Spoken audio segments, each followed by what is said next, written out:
Donc, rebonsoir tout le monde. Et je me présente, donc Jessica Sarapov. Euh, alors, je suis conseillère agréée fleurs de bac par la Fondation Bac depuis très longtemps maintenant. En fait, les fleurs de bac sont avec moi depuis l'âge de 16 ans. Et quand j'ai décidé de devenir thérapeute, en fait, la première des choses que j'ai fait, c'était de devenir conseillère agréée de fleurs parce que elle m'avait aidée en tant que canteuse, parce qu'à l'époque j'étais cantatrice, que pour moi c'était une évidence qu'il fallait que j'aie l'agrément pour pouvoir les utiliser et les utiliser bien, évidemment, parce que je trouvais que elles font des petits miracles au quotidien en fait. Qui connaît les fleurs de bac au moins un tout petit peu ici? Super. Et vous les utilisez déjà? Oui? Super. Euh, mais bon, pour, euh, pour, euh, pour vous en parler un petit peu plus évidemment, c'est donc les fleurs de Bach viennent du docteur Édouard Bach. Donc aucun lien de famille avec Bach le musicien, hein. C'est un médecin anglais, médecin allopathique à la base, qui ensuite s'est rendu compte, au fil à mesure qu'il travaillait avec les personnes, qu'il rencontrait les personnes en consultation, que ben, on n'est pas rien qu'un bras séparé, un machin séparé, mais que on est un ensemble euh, qui a une âme, qui a un cœur, qui a des émotions, qui a un corps en entier, et ce qui était assez révolutionnaire, parce qu'on parle quand même de quelqu'un qui était au début du XXe siècle, hein. Mais pour lui, c'était une évidence qu'il fallait travailler avec la personne en entier. Alors de là, il est allé vers l'homéopathie.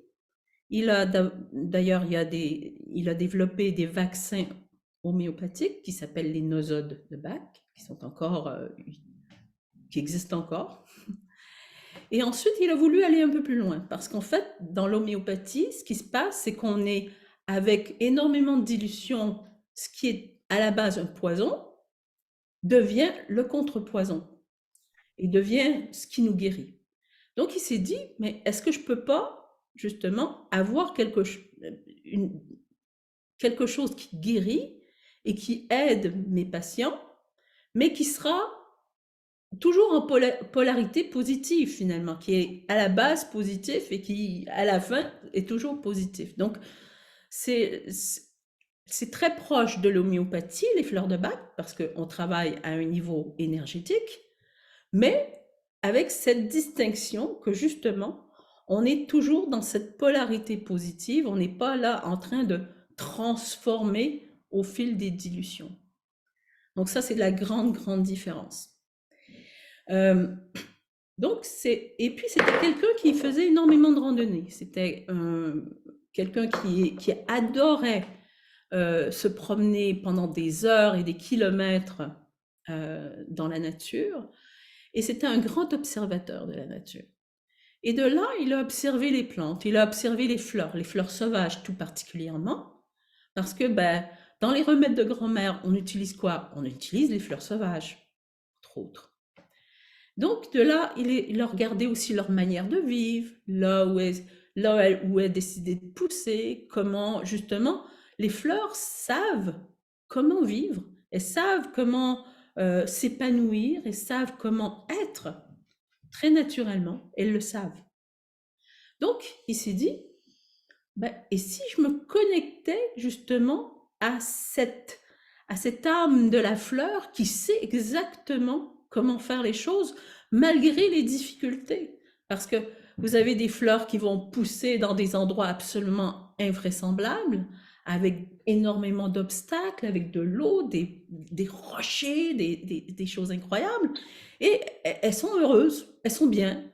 Donc c'est de là qu'est venue toute cette démarche à aller observer les fleurs sauvages, aller observer leur comportement et se dire, bah, peut-être que je peux m'inspirer d'elles. La toute première fleur qui est devenue une fleur de bac, qui est devenue un élixir, en fait, c'est celle qui était considérée comme sa fleur de caractère au docteur Bach, c'était l'impatience.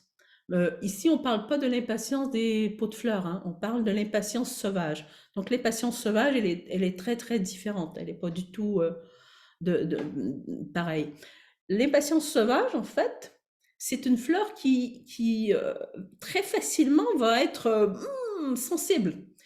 Quand on la touche et qu'elle est vraiment à son plein développement, en fait, ça va faire... Et donc, ce côté vitesse, ce côté impatience, ce côté où les choses se passent. Et la personne qui a besoin d'impatience, on pourrait dire c'est de l'impatience, mais c'est beaucoup plus que ça. C'est une personne qui, par exemple, va être beaucoup plus rapide que les autres, va plutôt être dans cette manière d'être à dire passe-moi ça, je vais le faire, parce que ça va pas assez vite pour elle.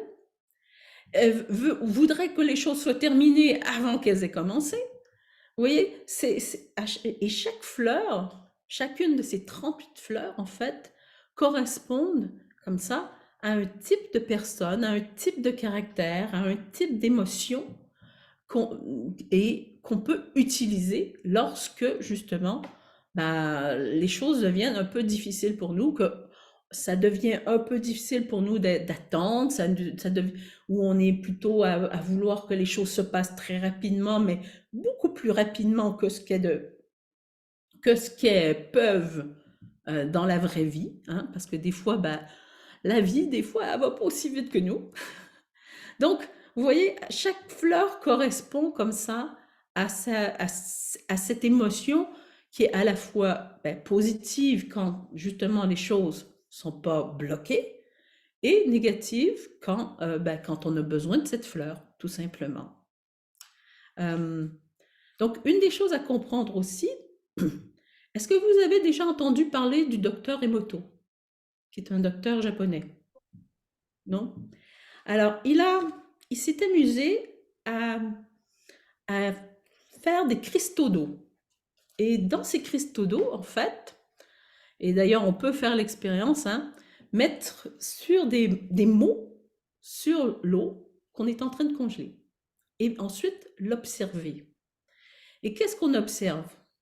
On peut observer que par exemple, si je vous donne par exemple, ça c'est le cristal pour amour. C'est magnifique, hein? Donc, mais lorsqu'on parle, par exemple, du deuil, on n'est plus du tout dans le même sort de cristal. Vous voyez? Et en fait, quand on songe que nous-mêmes, on est à au moins 75% d'eau, même un peu plus, parce que si on considère que la cellule elle-même est pratiquement vide, c'est de l'air et de l'eau, hein, c'est de ce dont on est fait, ça laisse penser sur justement finalement nos émotions et qu'est-ce qu'elles viennent finalement ancrer en nous. Et de la même manière que Emoto travaillait avait cette idée des cristaux et de ce qu'ils représentent et comment ils peuvent vraiment nous nourrir finalement à l'intérieur, hein, ça c'est le mot espoir par exemple, de la même manière, nos émotions négatives ou positives ont un impact sur notre eau intérieure. Et les fleurs de bac, c'est ça, c'est du soleil, de l'eau et la fleur à son summum.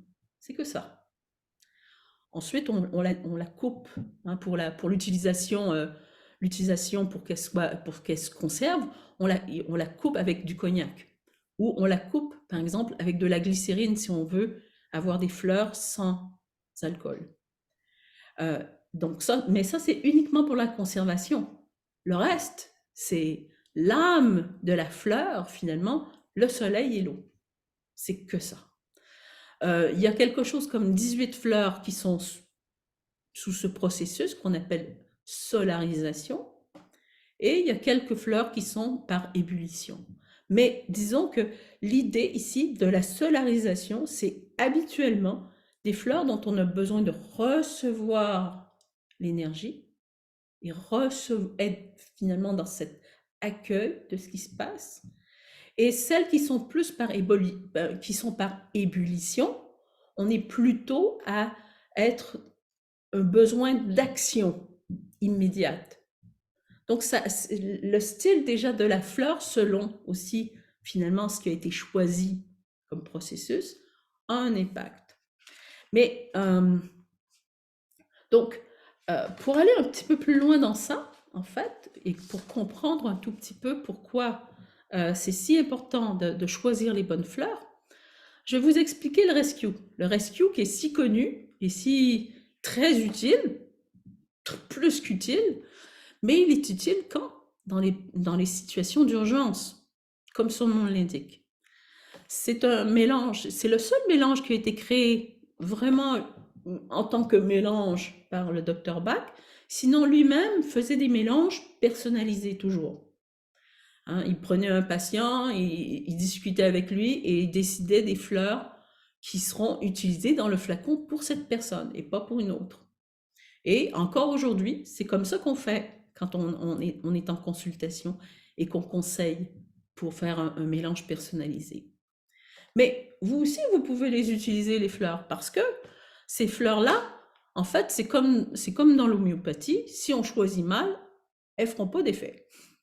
Et si on les choisit bien, bah, elles vont vous aider, au contraire. Donc, pour vous expliquer un tout petit peu plus le rescue et ce mélange d'urgence, hein, parce qu'il vient sous différents noms. Donc, rescue, c'est vraiment le nom du docteur Bach. Ensuite, vous avez SOS, urgence, premier secours, vous avez différents noms, mais on parle tout ça, on parle exactement du même mélange.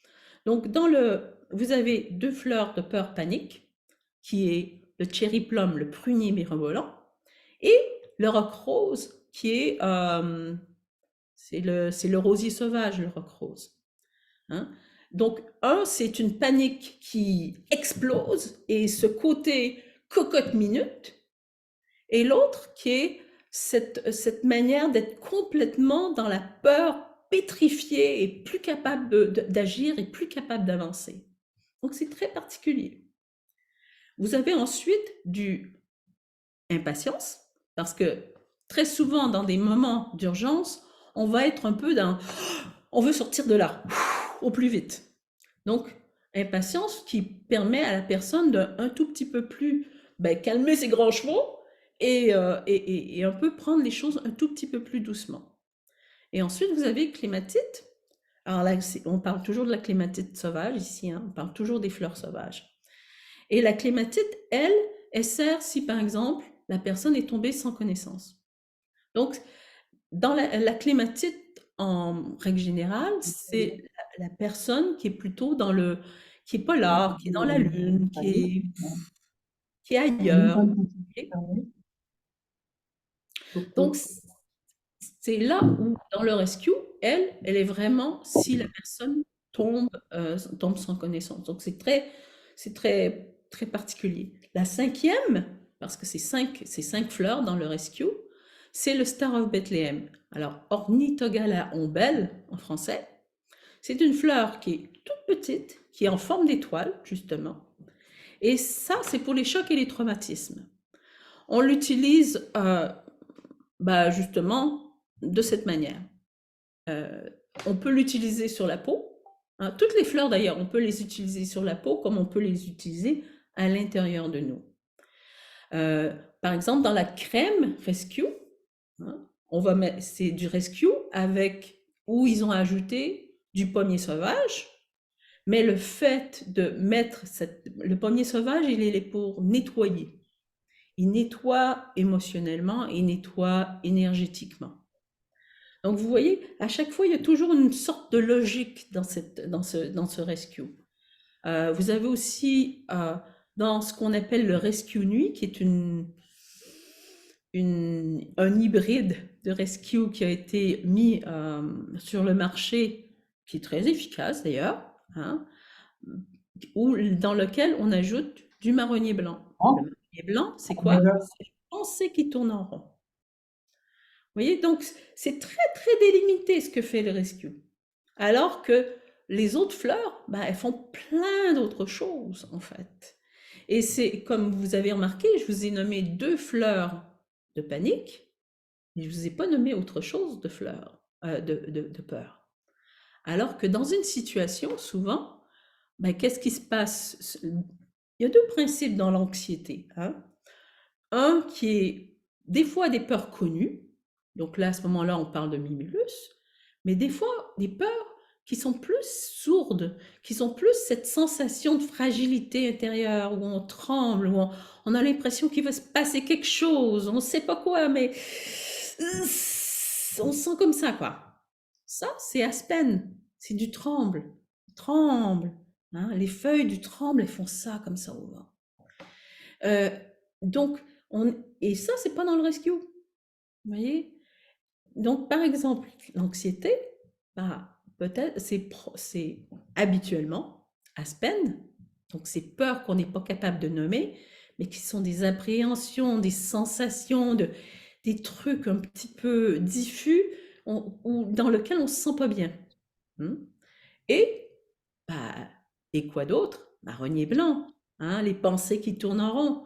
Parce que nos pensées tournent en rond, le cerveau il dit ah bon, tu t'inquiètes? Et là, le Aspen il se met à travailler, il se dit ah ouais! Et puis, donc on lui donne de l'espace, hein, il prend de la vitesse, et puis parce qu'il prend de la vitesse, nos pensées aussi prennent de la vitesse, et ça monte, et ça monte, et ça monte, et ça monte. Vous voyez? Quand on prend ces 2 fleurs, par exemple, quand il se passe ça pour nous, bah, ça nous permet de déjà désamorcer ce qui se passe pour nous. Et ça permet de revenir à quelque chose de beaucoup plus équilibré pour nous, parce que cette émotion, elle devient travaillable, elle devient, et je dis bien travaillable et non gérable. On ne gère pas les émotions, on les travaille, d'accord? On les apprivoise. Hein, ça, c'est comme nos pensées, on les apprivoise, et pour qu'elles deviennent nos meilleurs amis. Mais donc, tout le processus des fleurs de Bach se trouve là, à faire en sorte que ces émotions qui nous bloquent et qui nous empêchent d'avancer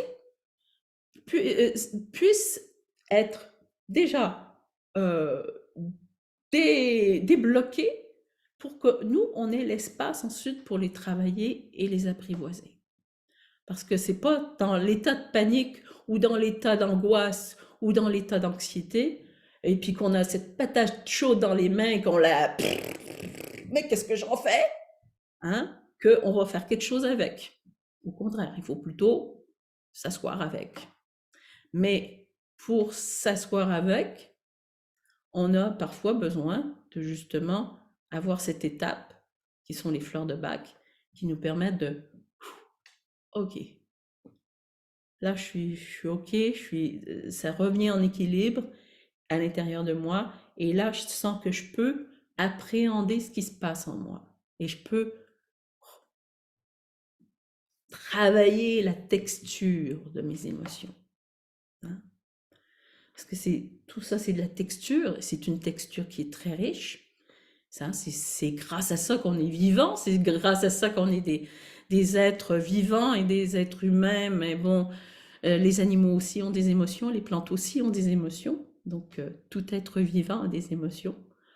Peut-être que nous, on se creuse plus les ménages que les autres. Hein, parce que en général, mes chiens et mes chats, c'est un petit peu plus simple. Mais encore, faut voir, pas toujours. Mais vous voyez, à chaque fois, c'est qu'est-ce que je suis en train de vivre et comment est-ce que je peux prendre une fleur ou plusieurs pour rééquilibrer ce qui se passe en moi et avancer. Donc, dans un flacon, hein, ça c'est un flacon de 30 millilitres, et on les utilise avec petit compte-gouttes. Donc, quand on a un mélange, en fait, on peut se faire un mélange jusqu'à 7 fleurs, sans aucun problème. Mais qu'est-ce qui se passe? C'est qu'on va regarder la situation dans son entier. Est-ce qu'il y a de l'anxiété? Est-ce qu'il y a peut-être de la tristesse? Qu'est-ce que je suis en train de vivre ici? Est-ce que justement je suis en train de vivre un deuil ou une séparation qui est difficile à vivre pour moi? Et qu'est-ce qui se passe pour moi là-dedans? Est-ce que c'est ce côté à pouvoir dire adieu à cette relation et qui pour moi est difficile de laisser aller, même si je sais que cette relation est plus bonne pour moi? Eh bien, il y a des fleurs pour ça. Vous voyez? Donc, à chaque fois, on regarde à chaque fois ce qui se passe. Donc, pour vous donner un exemple concret, hein, tout à l'heure, je vous parlais du aspen. Par exemple, un enfant qui a de la difficulté à dormir la nuit et qui dit, il y a des monstres dans ma chambre ou en dessous de mon lit ou dans mon garde-robe. Hein? C'est quoi qui se passe? Est-ce que c'est sa peur du noir, ou c'est la peur de ce qui pourrait se passer dans le noir? C'est très différent. La peur du noir, c'est une peur définie. La peur de ce qui pourrait se passer dans le noir, on parle de aspen. On parle de cette sensation comme ça, un peu pas facile à vivre, où on se sent fragile, on se sent tremblant. Vous voyez, c'est très, très, très différent. Et puis, ben, en général, si on a de la difficulté à dormir, qu'est-ce qui se passe? Les pensées qui tournent en rond. Alors, on peut penser à mettre des fleurs pour ça. Mais ensuite, c'est aussi accompagner qui on est en tant que personne. Qu'est-ce qu'on vit au-delà des émotions passagères? Quel type de personne on est? Parce que dans les fleurs de Bach, vous avez des fleurs, toutes les fleurs sont des fleurs d'émotion, mais vous avez des fleurs qui ont comme un statut un tout petit peu différent des autres, qu'on va appeler des fleurs types ou des fleurs de caractère. Alors, qu'est-ce qu'elles font, elles? En fait, c'est notre manière d'agir, notre manière de réagir aux choses. Par exemple, pour vous donner un exemple, impatience, c'est une fleur de caractère. Aigre-moine est une fleur de caractère. Elle peut être une fleur d'émotion, hein, comme elle peut être une fleur de caractère. Alors, aigre-moine, c'est une personne qui a de la difficulté à dire ce qui se passe pour elle ou lui. Et qui va plutôt faire des blagues, ou qui va dire « Ah oui, ça va, bah, oh non, non, c'est rien », qui va habituellement diminuer ce qui se passe, qui peut aller à plutôt faire le clown sur quelque chose. C'est quelqu'un qui aussi va pas aimer les conflits dans la vraie vie, va aimer que tout le monde s'entende bien. Et pour cette personne, c'est quelque chose de très difficile à vivre, les conflits. Donc, ça va encore augmenter finalement ce qui se passe pour cette personne. Parce que quand est-ce qu'on rééquilibre une émotion? C'est dès qu'elle commence à tanguer d'un bord ou de l'autre, du trop ou du trop peu. Mais plus on va et on prend une tangente, et plus ça peut devenir intense, et plus ça se déséquilibre. Et le déséquilibre d'Aigre-Moine, si on pense à une personne qui a de la difficulté à dire ce qui se passe et qui va cacher sous des rires, mais qui peut aussi choisir de cacher sous l'alcool, sous la drogue, sous le sucré, sous la cigarette, sous plein de choses, sauf vivre l'émotion. Donc, qu'est-ce que cette fleur va aider? Elle va aider à la personne de pouvoir dire aux gens en qui elle a confiance, ouais, tu sais, aujourd'hui, ça va pas fort. Et ça va être un grand pas pour cette personne. Parce que ça veut dire que cette personne peut commencer à s'installer dans l'émotion, peut commencer à doucement travailler sur ce qui se passe pour elle. Et puis, éventuellement aussi, travailler sur cette manière de pouvoir dire de pouvoir ne pas cacher ce qui se passe derrière machin, derrière des blagues, derrière toutes sortes de choses, hein. Et c'est un travail. C'est un travail de longue haleine, hein. Quand on est dans une fleur de caractère, on est dans quelque chose qui est de plus longue haleine qu'une fleur d'émotions passagères.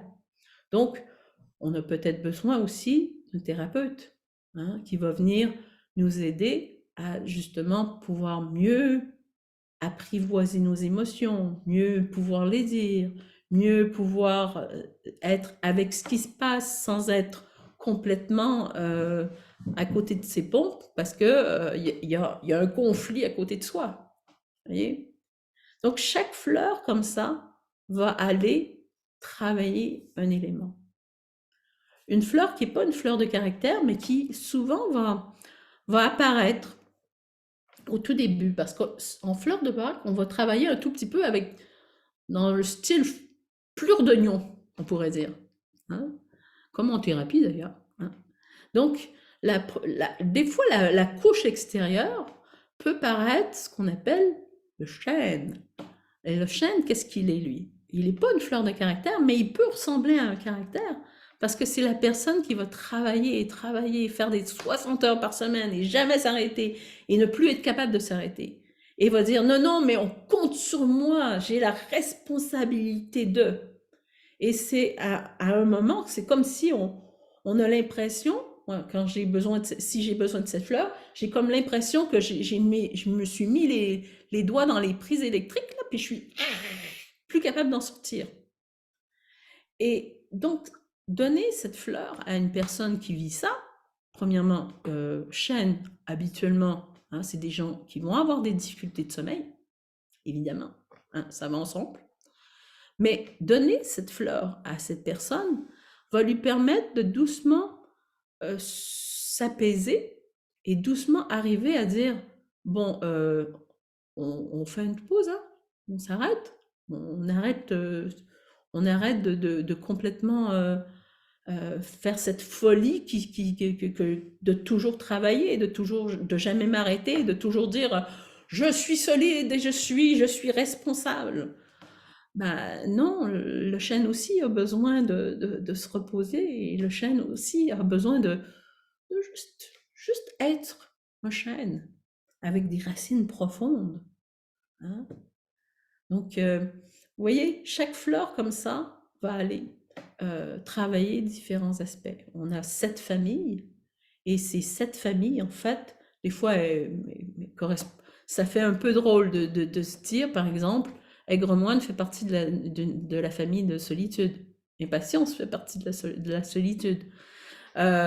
Gorse fait partie ce que vivent de l'hypersensibilité à ce que vivent les autres ou face aux non, à ce que vivent les autres, il me semble. Vous voyez? Donc, et alors que Gorse, c'est une fleur c'est une fleur où on n'a plus d'espoir qu'il se passe quelque chose. Dans l'autre spectre de désespoir, et qui est vraiment un désespoir chaud, vous avez le châtaignier. Et le châtaignier, lui, il est dans cette chaleur, il se dit, il y a une lumière au bout du tunnel, je sais que ça peut se passer autrement pour moi, mais là, pour l'instant, je suis juste dans cette chaleur, dans ce truc très chaud pour moi. Et le docteur Bach l'appelait la nuit noire de l'âme. Parce que justement, on est dans ce moment extrêmement émotionnel et extrêmement douloureux pour nous. Voyez? Donc, prendre du châtaignier avec les autres fleurs qui correspondent finalement à votre ressenti va permettre de justement pouvoir apaiser ce qui se passe ici et pouvoir passer aussi à d'autres fleurs. Parce que ça, c'est une fleur, quand on en a besoin, on en a besoin pour un mélange, peut-être deux, mais ensuite, on a besoin de passer à autre chose. Parce que justement, cet aspect-là, ce sera apaisé et pourra, finalement, il y aura les autres choses à travailler en dessous, hein, qui est pourquoi ce désespoir et qu'est-ce qui a amené cette nuit noire de l'âme, qu'est-ce qui a amené cette douleur très très intense, cette douleur émotionnelle, cette douleur physique intense. On choisit toujours les fleurs de bac avec les émotions, Ça, c'est la manière classique de les utiliser. Ce qui ne veut pas dire que le physique n'a pas d'impact, hein, parce que nécessairement, une émotion qui se cristallise, à un moment donné, elle devient d'abord un mal-être émotionnel, ensuite un mal-être physique, et puis si elle continue, elle peut devenir une maladie. Hein, ça, c'était l'idée du docteur Bach. Mais qui est aussi très répandue aujourd'hui, hein, en médecine alternative, cette idée de fluidité, cette idée de mouvement et du fait qu'on remet les choses en mouvement qui permet de justement que les choses soient vécues autrement et de manière plus apaisée. Est-ce qu'il y a des questions déjà par rapport à tout ce que je viens de raconter?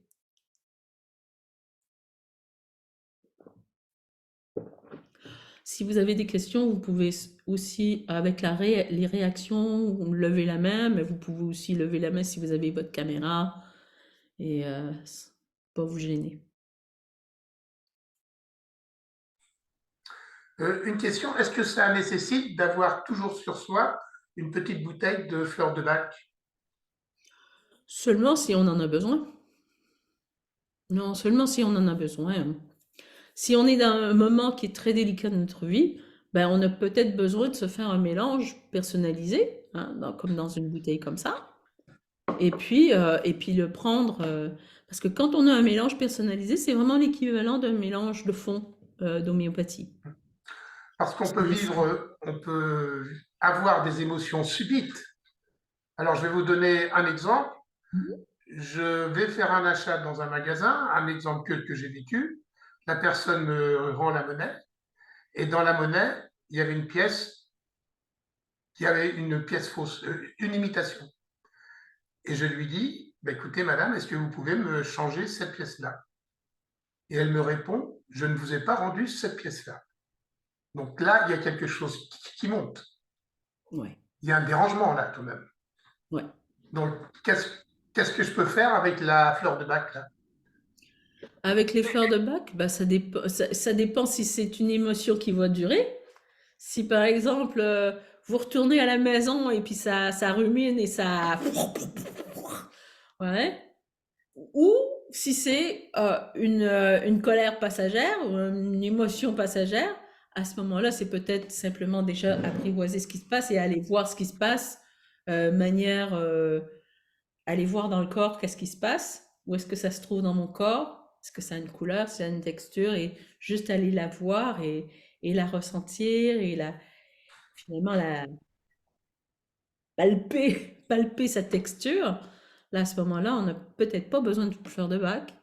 Mais si c'est une émotion qui dure et qui se change en colère et en quelque chose d'autre, là, à ce moment-là, peut-être que oui, on aura besoin de fleurs. Merci. C'est clair? Très clair. C'est toujours les fleurs, les émotions qui sont bloquées et qui sont vraiment bloquées dans lesquelles on n'est pas capable qu'on n'est plus capable de les travailler. Oui, Marjolaine, si tu peux mettre ton micro si tu veux. Oui, je me demandais justement la question de Dominique, c'est ça? Euh, le- la quantité de combien de gouttes on peut mettre et si on doit les mettre dans l'eau, parce qu'on m'a déjà dit qu'il faut mettre ça dans l'eau, mais moi je les prends plus. En fait, on a le choix. Alors, quand on fait un mélange personnalisé, on le met toujours dans un flacon de 30 millilitres comme ça, en fait. Parce que c'est plus facile parce qu'on peut aller jusqu'à 7 fleurs dans un flacon. Donc, du coup, c'est plus facile à prendre de cette manière. Et en fait, on met 2 gouttes de chacune. Et puis après ça, on rajoute de l'eau. Donc, déjà, il y a de l'eau. Sinon, on peut aussi, par exemple, si on est dans un moment, par exemple, ça va vraiment pas pour nous, qu'on est dans un moment d'angoisse terrible et qu'on a vraiment ces crises d'angoisse et de panique vraiment très fortes, même le mélange mélangé comme ça, on peut mettre à ce moment-là 4 gouttes dans un verre d'eau et boire ce verre d'eau tranquillement sur une dizaine, quinzaine de minutes. Le temps de sentir que cet effet de panique ou d'angoisse énorme, doucement s'apaise. Tu vois? Donc on peut les prendre évidemment purs comme ça, hein, c'est-à-dire dans le... Alors les flacons de fleurs de bac, ils viennent comme ça, hein, en petites bouteilles de 10 ou 20 millilitres. Hein. Et donc on peut les prendre comme ça. C'est juste pour la facilité, ben, c'est bien de les mettre dans un flacon. Et dans un flacon qui est évidemment jaune, parce que c'est pour pas qu'ils prennent le soleil. Mais la différence, en fait, pour moi, ça fait une différence plus au niveau de la sensation. C'est-à-dire que quand je le mets dans un verre d'eau, j'ai comme quelque chose qui me donne une impression de rondeur, comme si ça venait me prendre un petit peu dans les bras. Et tandis que si je le prends directement comme ça, c'est quelque chose de plus direct et plus direct. En même temps, c'est psychologique, hein. Mais moi, j'ai toujours eu cette impression entre les deux, que ce soit avec les fleurs comme ça, directement du flacon, ou en mélange comme ça, que ça a un effet un peu plus blanc, un peu plus direct. Alors que l'autre, plus rond et plus enveloppant. Mais toujours, finalement, c'est qu'est-ce que je suis en train de vivre. Donc, on peut aller jusqu'à 7 fleurs, même plus, mais normalement, 7 fleurs, c'est amplement suffisant. Hein. Donc, est-ce qu'il y a des pensées qui tournent en rond?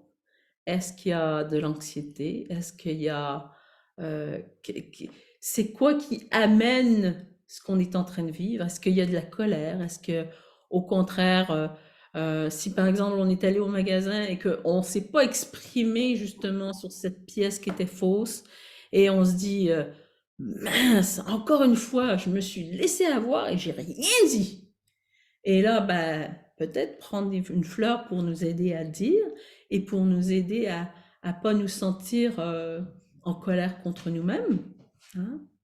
Donc, c'est peut-être une fleur qui a peut-être besoin d'une fleur de confiance, une fleur de courage, une fleur, tu vois. Donc, à chaque fois, en fait, c'est là où se trouve le besoin pour moi, pour me sentir que je suis accompagnée par cette fleur ou par ces fleurs et qui va me permettre de pouvoir avancer dans ce que je suis et pas rester bloqué dans ma colère ou dans mon truc. Ouais, tu fais toujours la même chose, à pas t'exprimer, mais après ça, tu te fais avoir.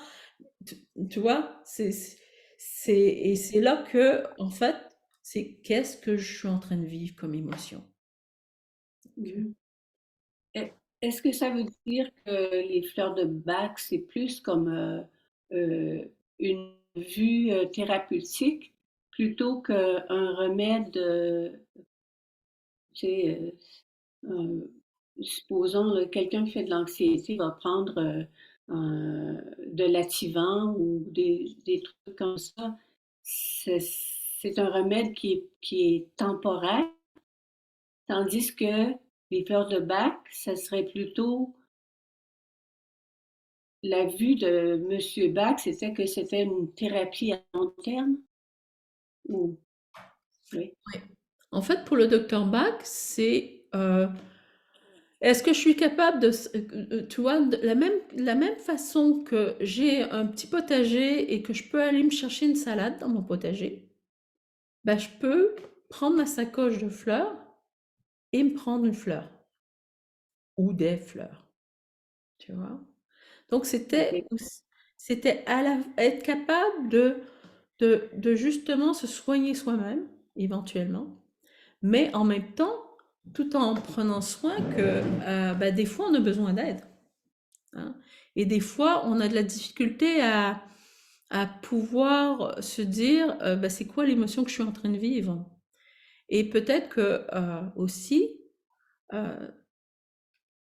si on a besoin d'anxiolytiques, si on a besoin de somnifères, si on a besoin d'antidépresseurs, Il y a quelque chose à aller voir là. C'est pas juste, la chimie va pas régler l'affaire.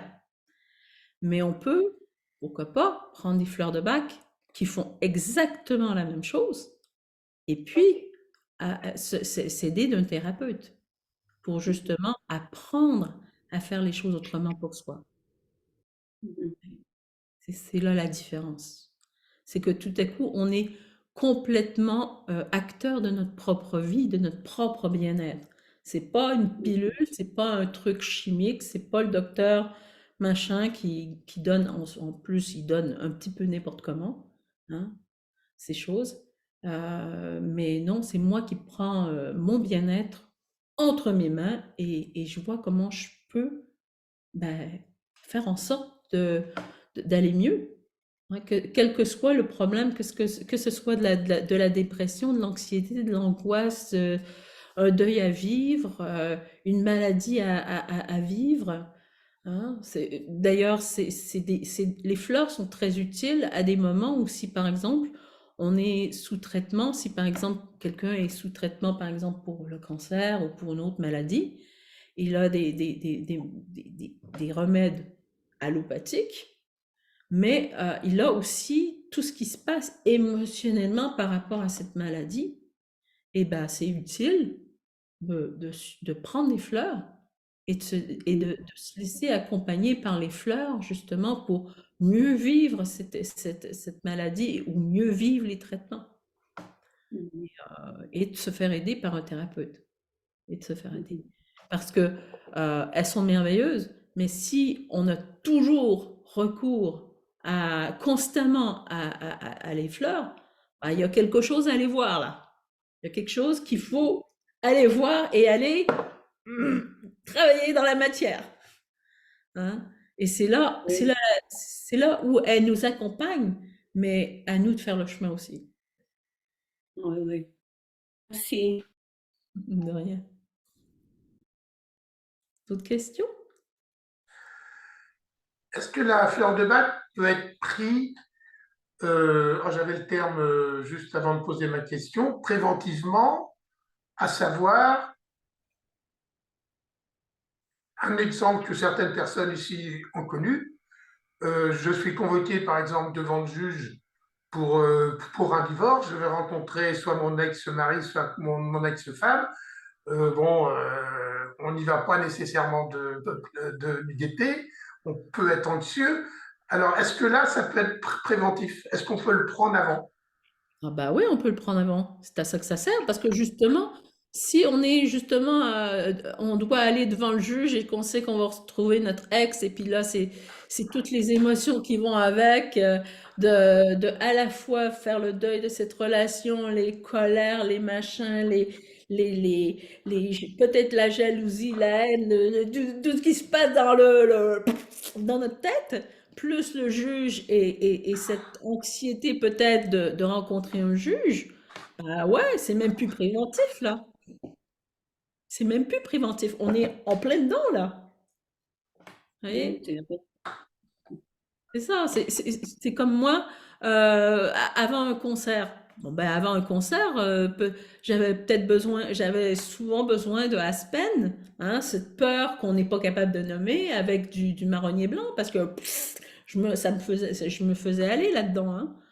Et puis peut-être que j'avais souvent besoin aussi de walnut, alors, le noyer.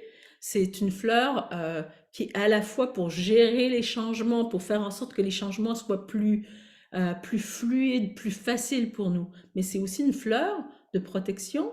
C'est une fleur où des fois, quand on est trop éponge et qu'on est bien avec des gens qui sont bien et mal avec des gens qui sont mal, et qu'on prend leurs émotions, ben, on a peut-être besoin de walnut. Parce que walnut va nous permettre de se dire, ah, ça lui appartient et ça m'appartient. Voilà, je prends les choses qui m'appartiennent, mais pas les choses qui appartiennent à l'autre. Vous voyez? Donc, ça aussi, vous voyez, toute situation finalement, avant qu'elle soit complètement trop en désordre, au contraire, les fleurs, elles sont merveilleuses pour ça. merveilleuse. Quand c'est trop en désordre, là, à ce moment-là, on a peut-être besoin aussi d'un thérapeute pour nous aider.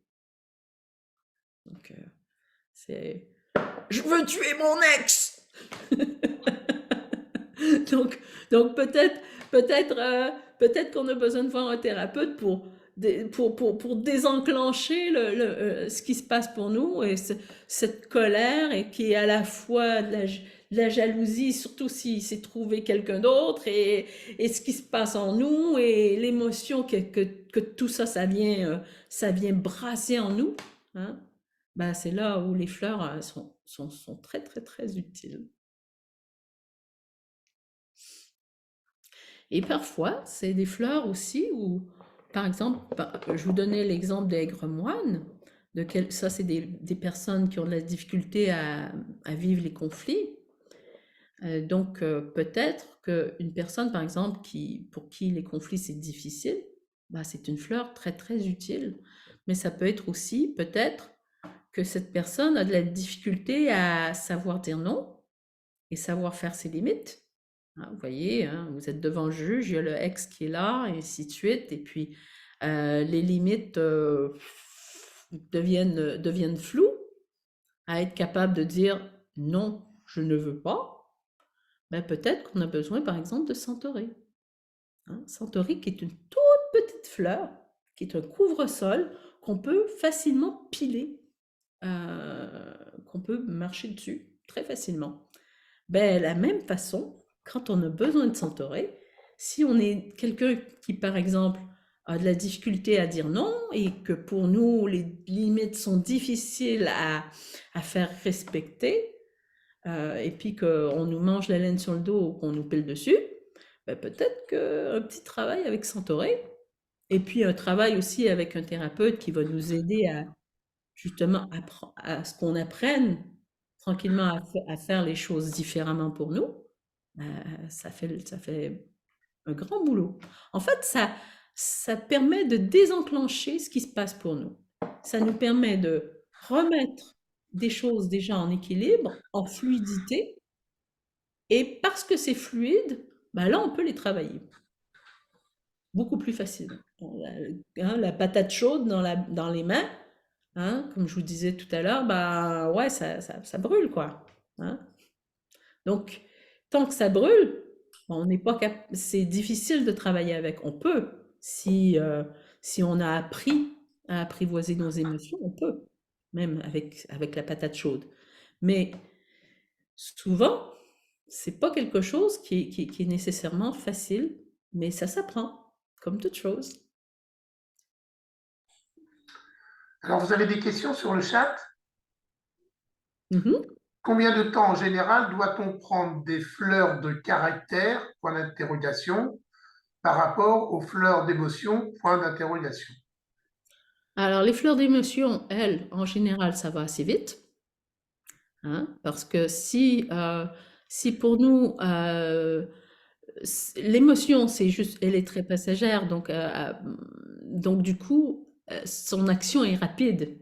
Et il y a des fleurs qui ont une action encore plus rapide que d'autres. Hein. Si on prend par exemple impatience, ou si on prend par exemple cherry plum, qui est du prunier mirobolant, son action est très rapide. Prunier mirobolant, c'est la petite cocotte minute à l'intérieur de nous. Quand la pression monte et monte et monte et monte, et là, quand ça part, le cherry plum, il lance ses graines dans l'air. Ben nous, notre petite cocotte minute, elle explose sans enlever le petit bitunio, là, la petite soupape. Hein? Et bien là, le couvercle se retrouve au plafond. Donc, notre couvercle se retrouve au plafond, sauf que... Et puis, ben, ça va sortir en colère, ou ça va sortir en pleurs, ou ça va sortir en physique. Il y a quelque chose de physique qui a peut-être explosé ou implosé. C'est le même principe. Donc, vous voyez, ça, c'est des émotions qui sont passagères et qui sont rapides. Mais si on parle, par exemple, de aigre-moine ou de centaurée ou d'une autre fleur de caractère, ben, on parle de quelque chose qui est beaucoup plus installé pour nous et qu'on aura probablement besoin de prendre pendant un petit bout de temps. Et parfois, c'est très intéressant de les utiliser comme en développement personnel. C'est-à-dire que on n'est pas nécessairement mal, mais on a envie de travailler avec une fleur en particulier. Et on peut travailler avec une seule fleur, par exemple. Parce qu'on a envie de travailler sur, par exemple, cette manière de faire mes limites, d'être capable de dire les choses, ou peut-être que j'ai envie de travailler sur un aspect qui est, par exemple, le soul pleureur. Alors, le soul pleureur, c'est le côté un peu Calimero. Oh, c'est trop injuste. Alors, est-ce que j'ai besoin de travailler sur cet aspect-là dans ma vie? Ça peut être intéressant, par exemple, de travailler avec le soul pleureur tout seul, parce que les autres choses en moi vont bien, mais j'ai besoin de travailler sur cette manière de ne pas tout à fait prendre la pleine responsabilité de ce que je vis, par exemple. Ça, c'est un exemple. Donc, les fleurs de caractère, elles nous suivent. En général, on a besoin d'elles dans un mélange parce qu'elles viennent comme installer quelque chose dans un mélange. Les émotions passagères, elles changent.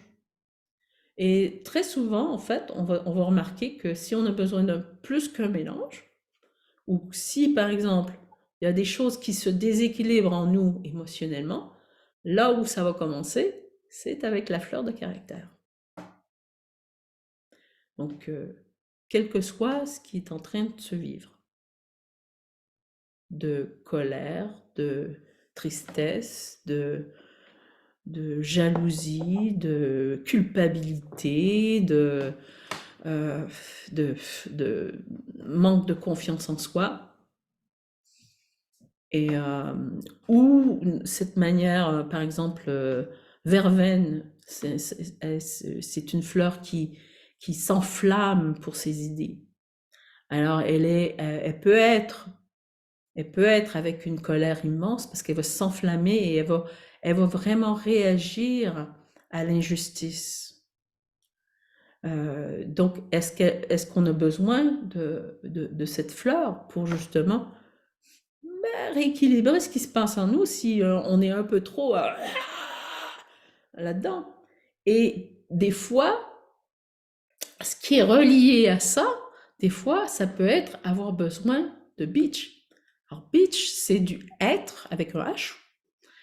Alors, l'arbre être, dans la forêt, premièrement, son écorce est très lisse et il éloigne les autres.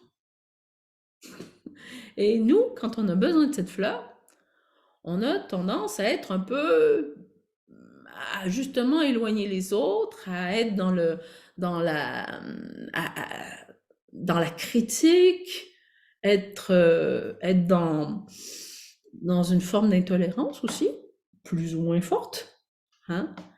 Donc, est-ce qu'on a besoin de cette fleur pour justement apprendre à un tout petit peu mieux travailler ce qui se passe en nous, si par exemple c'est ce qu'on vit?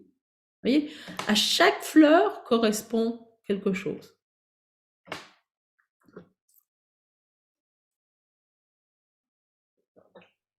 Alors, une autre question sur le chat. Pas de fleur de bac unique directement sous la langue, point d'interrogation? Pas nécessairement. Non, on peut même le mettre dans un breuvage. On peut le mettre même dans la nourriture. On peut en prendre avant, pendant, après manger, avant de s'endormir, au milieu de la nuit, le matin. On peut le prendre vraiment à n'importe quel moment. Ce qui est important, c'est est-ce que j'en ai besoin? Donc, par exemple, quand on fait un mélange personnalisé, moi, je vais dire à la personne, par exemple, 4 gouttes, 4 fois par jour. Ou plus si affinité. Parce que, c'est-à-dire que au départ, quand on est dans ces émotions très fortes, On a peut-être besoin d'en prendre plus que 4 fois dans la journée parce que c'est encore très chaud pour nous. On a peut-être besoin de 6 fois, 7 fois, 8 fois. Mais tranquillement, quand ça commence à s'apaiser pour nous, ben là, tranquillement, ben là aussi, on sera capable d'avoir un peu moins besoin d'en prendre. On continue 4 fois par jour, mais on se rend compte que des fois, ah, j'ai oublié de les prendre. Ah ben je me sentais bien, j'ai oublié de les prendre. Vous voyez? Ça veut dire que là, elles ont vraiment commencé leur travail. Et que là, il y a des choses qui se rééquilibrent et que nous, bah, on en est même à les oublier. Vous voyez? Donc, avant manger, après manger, comme on veut. Et pour les animaux, on peut le mettre dans la gamelle d'eau, dans la gamelle de croquettes, très facilement, mais on peut le mettre aussi sur la peau. On peut le mettre directement dans la bouche aussi. Hein. Moi, j'ai une petite border, et ma border, bon, maintenant, ça va, mais au début, les borders, c'est de la dynamite, hein. Et en fait, je lui donnais des fleurs de bac quand tout à coup, puis encore aujourd'hui, quand elle en a besoin, où tout à coup, on sentait que c'était trop pour elle. Il y avait trop de choses. Verveine, impatience, machin, qui se laissait aller. Et que c'était trop fort pour elle. Donc, je lui donnais des fleurs, et là, je la voyais. Un animal, un enfant, un bébé, ça va aussi vite que ça. Nous, ça va un petit peu moins vite. Parce qu'on a des filtres. Mais un animal, j'en donne à un chat, touc, ça va aller toute la colonne vertébrale, on va voir. C'est vraiment. Et Jasmine, ma border, quand j'ai un mélange pour elle parce qu'elle est à un moment où tout à coup c'est un peu plus difficile pour elle, par exemple si je pars en voyage ou quoi que ce soit, je vais laisser le mélange, mais je vais toujours dire à la gardienne, vous mettez bien le mélange loin d'elle. Parce que, en fait, la petite Mousus, elle va chercher le mélange sur le comptoir.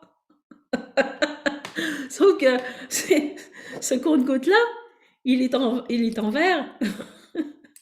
Donc, c'est... Donc, ça fait énormément de bien et ça fait un bien fou, mais rapidement. C'est juste que nous, en tant qu'adultes, ben, des fois, ça prend un tout petit peu plus de temps. Mais pour un bébé qui a de la difficulté, qui a vraiment des difficultés à dormir, pour un enfant qui a de la difficulté à l'école, qui vit toutes sortes de choses, c'est merveilleux et ça les aide, mais très rapidement. Ils en ont pas besoin de beaucoup. Et tout revient à l'équilibre. C'est magique. Est-ce qu'il y a d'autres questions? Pour un traitement de fond, quelle est la durée? Un traitement de fond dure environ 3 semaines. Ça dure environ 3 semaines. Après, ça dépend de la situation. Peut-être que la personne aura besoin d'exactement le même mélange une deuxième fois parce que ce qu'elle vit est vraiment très très dur. Habituellement, c'est plutôt qu'il y a peut-être besoin de petits changements dans le mélange pour un peu mieux s'ajuster et un peu mieux adapter à ce que la personne vit, parce qu'on n'est pas dans le désespoir le plus profond éternellement, comme on n'est pas dans la colère très noire éternellement non plus. Donc, on a à un moment donné besoin de peut-être autre chose, parce que derrière cette colère, il y a peut-être énormément de tristesse, il y a peut-être un deuil à faire, il y a peut-être plein de choses ici derrière. Donc, comment est-ce qu'on peut accompagner ce qui se passe derrière aussi? Donc, c'est dans des moments très difficiles, on a peut-être besoin de plus qu'un seul mélange. Et dans d'autres moments, un mélange suffit, surtout si on est en thérapie et qu'on voit quelqu'un assez régulièrement et qu'on fait un travail aussi à ce niveau-là.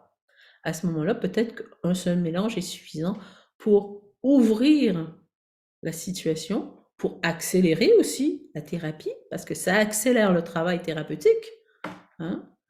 Et puis là, après ça, on est capable d'avancer. Donc, c'est selon ce qu'on est en train de vivre. Et puis, pas nécessairement attendre d'avoir à se ramasser la petite cuillère. Hein. Il faut venir avant. faut prendre des fleurs avant. Faut prendre des fleurs quand justement il commence à avoir de l'anxiété, il commence à avoir plein de choses qui se passent pour nous. C'est là qu'il faut commencer à les prendre. Et pas parce que c'est sûr que si on attend que ça soit vraiment très extrême ce qu'on est en train de vivre, ça prendra un petit peu plus de temps pour remettre à l'équilibre. Hein. Parce que nos émotions, c'est un peu comme un éventail. Hein. Il y a ce centre qui fluctue, et puis ensuite le trop peu ou le trop trop. Mais quand ça fluctue, quand c'est mouvant, quand c'est fluide, il n'y a pas de problème. Hein. C'est quand ça commence à trop peu ou trop trop que là, tout à coup, ça commence à être beaucoup plus difficile pour nous de les travailler.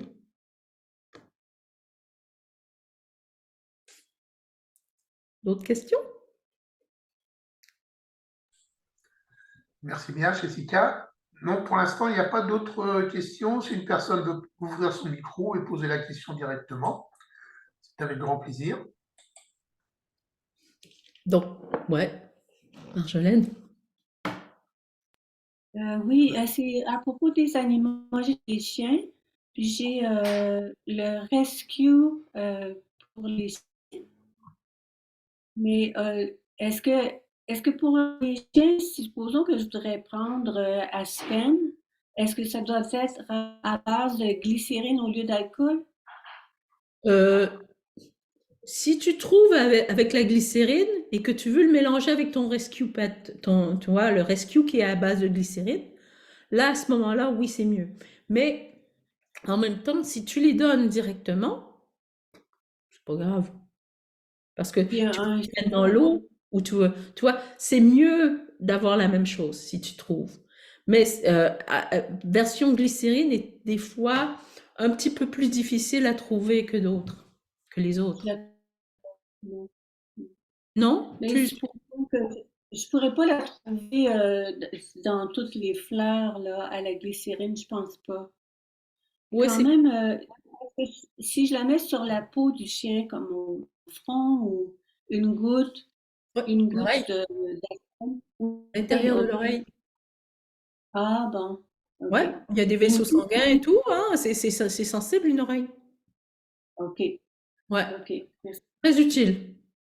Ouais, ouais. Et puis tu peux, et si tu vois que qu'il semble avoir des pensées qui tournent en rond, hein, tu peux ajouter aussi du marronnier blanc. Donc les pensées qui tournent en rond, on va le voir chez un chien dans cette manière de faire toujours la même chose, de faire un peu genre tic, à se tourner autour, à pas s'arrêter, et ainsi de suite. Ça, c'est plutôt signe que y a ça tourne là. Ok, Tu vois? merci. Et les animaux répondent bien en général au rescue. Oui, Après, j'ai remarqué. ouais. Après ça, on peut avoir besoin de d'autres choses. Hein. Comme par exemple pour ma Jasmine, ben, elle, c'était verveine et patience, c'était des fleurs très importantes pour elle. Pour Raymond, alors pour Raymond, c'est plutôt, c'est plutôt chicorée. Chicorée au lit. Chicorée, c'est le côté maman, maman, maman, maman, maman. C'est le côté de l'attention, de l'amour. Ah, maman. Hein. Chicorée, c'est l'enfant qui peut même tomber malade pour avoir l'attention de sa mère. Oui, Oli, c'est le côté jalousie. Il est plutôt jaloux de l'attention que je vais donner aux autres. Hein. Donc, si je lui donne, donc par exemple, ces fleurs-là, c'est des fleurs qui lui vont très très bien. Tu vois. Donc c'est, alors, pour vous en parler un tout petit peu plus, là il y a, ok, habituellement, ce qu'on voit près des magasins bio, on va avoir ces choses-là. Mais ces choses-là, c'est bien comme introduction. Hein, c'est un petit guide pratique qui est pratique. Le problème, c'est de ces guides, c'est que c'est pas suffisant. D'accord? Ça va juste pas assez loin pour vraiment pouvoir doucement apprendre à utiliser les fleurs de bac pour vous. Donc, je vais vous montrer différents livres que vous pouvez vous procurer. Alors, dans les livres très utiles, très utiles, c'est un gros bouquin, mais c'est un bouquin qui peut vous suivre en tant que débutant comme plus avancé. C'est Mechthild Schaeffer et qui l'a écrit. Mechthild Schaeffer, c'est une des bonnes spécialistes. C'est un livre qui est très fourni, mais si vous avez envie d'apprendre les fleurs de bac, si vous avez envie de vraiment vous rentrer dans ce genre, dans cet univers finalement, c'est un livre qui est merveilleux pour ça. Parce qu'il va très très loin sur les explications et vous permet avec chacune des fleurs, tranquillement apprendre à les utiliser une à une. Vous avez là-dedans, évidemment, la description de pourquoi ça sert, mais vous avez aussi, par exemple, des phrases, le potentiel positif que ça exprime. Vous avez différentes choses qui peuvent être vraiment, vraiment utiles pour une personne qui a envie de travailler avec les fleurs. Ensuite, vous avez différents spécialistes et qui ont tous écrit. Donc, dans les spécialistes très bien, vous avez Chancellor et vous avez Julian Barnard. Et je peux vous envoyer le nom des livres si vous voulez. Hein. Ça, c'est deux spécialistes qui sont très, très liés aux fleurs et qui sont vraiment des grands spécialistes. Et les autres spécialistes, c'est Stephen Ball et Judy Howard. Donc ça, c'est des gens qui sont vraiment spécialisés là-dedans. Et dans un livre, si vous connaissez déjà un peu les fleurs de bac et que vous avez envie d'aller un petit peu plus vers le côté spirituel des fleurs, vous avez des livres là-dessus. Et vous avez aussi un livre qui est vraiment sur les applications locales, mais qui aussi vraiment est sur le tempérament de la fleur, qui va un peu plus dans ce style, le style énergie de la fleur. Vous avez Orozco. Alors Orozco, c'est un Espagnol avec qui c'est très très intéressant parce qu'en fait c'est des fleurs qui sont aussi à utiliser en crème ou en onguent ou autre.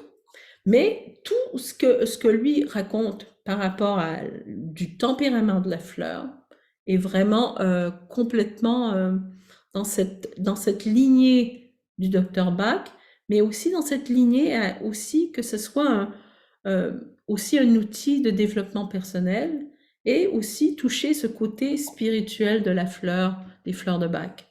Parce que pour le Dr Bach, la spiritualité était un élément important et très et même essentiel de l'être humain. Et pour le Dr Bach, en fait, il y a 3 livres qui sont les 3 livres de base, mais aussi en fait, c'est pas nécessairement facile de trouver des livres de lui. Hein. Il n'y a pas beaucoup de choses pour le grand public. Donc vous avez celui-là, en fait, qui est très intéressant si vous avez envie de connaître la philosophie derrière les fleurs de Bach, donc la guérison par les fleurs.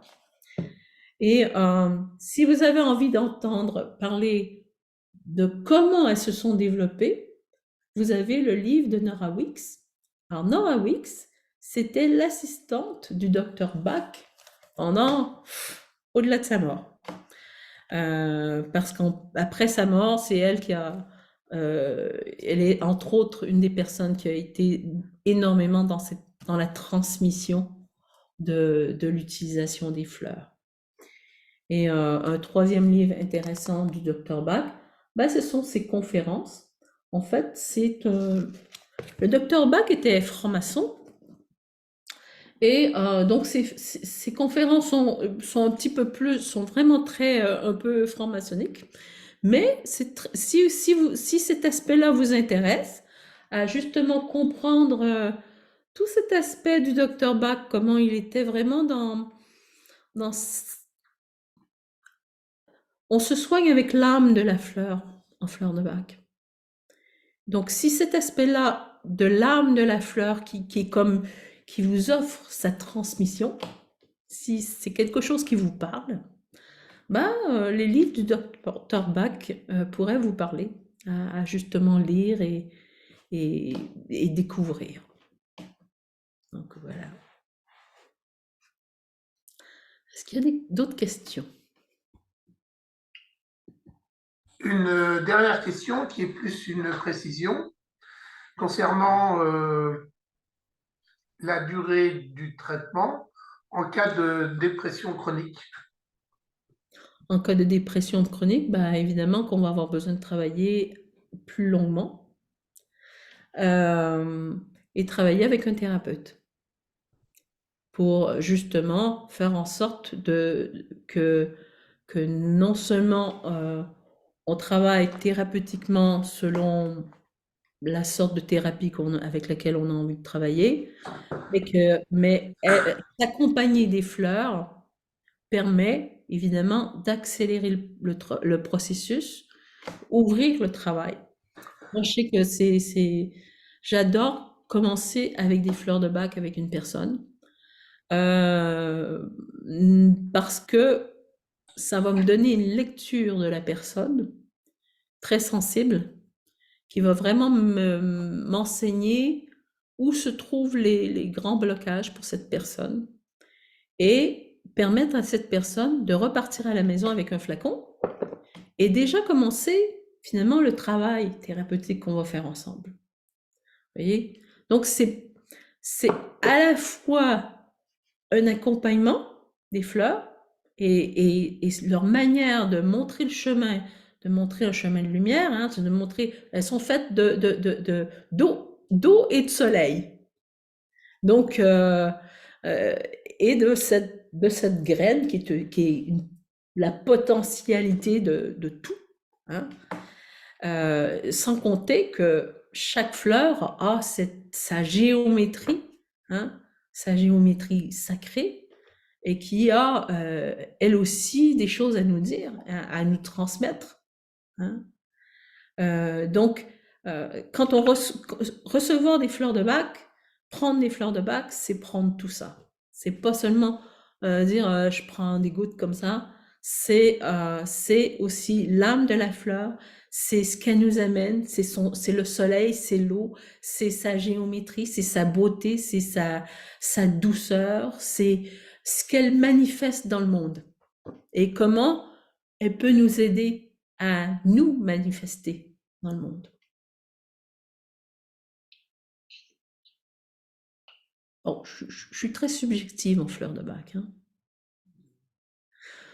Non, mais elles sont merveilleuses. Il y a rien à dire, elles sont merveilleuses. Parce que de là, tout le travail thérapeutique peut prendre place, quelle que soit la chose qui se passe. Et évidemment que si c'est quelque chose qui est profond et qui a besoin de temps, ben, les fleurs nous offrent cet espace de guérison dans lequel tout est possible.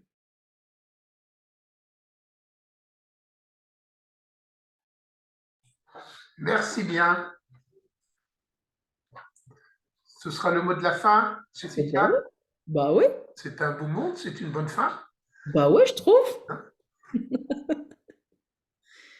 Et donc, je vous enverrai j'avais écrit il y a quelques années un petit fascicule sur les fleurs et je vous l'enverrai en même temps que l'enregistrement où je parle justement où je dis beaucoup de ce que j'ai raconté, mais des fois aussi de manière différente. Donc voilà. Je vous l'enverrai en même temps que l'enregistrement.